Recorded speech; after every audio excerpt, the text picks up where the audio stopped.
பண்ணுறாங்க போடுறாங்க ஸ்கை சமாதானப்படுற மாதிரி இருக்கு பார்க்க.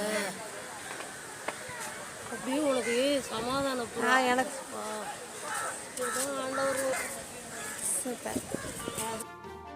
இதாங்க தியானம் பண்ணுற இடம். இங்கே ஃபோன் வந்து நாட் அலோடு. ஸோ அதை முடிச்சுட்டு நான் இப்போ வெளில வந்துட்டு உங்களுக்கு மற்ற இடத்த காட்டுறேன்.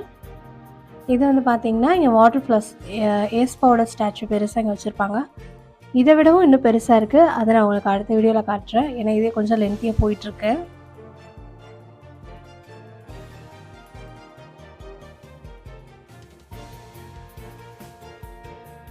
ஃபஸ்ட்டில் நான் கொஞ்சம் சின்ன வயசாக வரப்போலாம் இங்கே வாட்டர் ஃபால்ஸ் வந்துட்டு தண்ணி ஊற்றிட்டே இருக்கும். ஸோ அது மேபி இந்த ஈவினிங் டைம் எதுவும் ஸ்டார்ட் பண்ணுவாங்கன்னு நினைக்கிறேன். இப்போது ஆஃப் பண்ணி வச்சுருக்காங்க.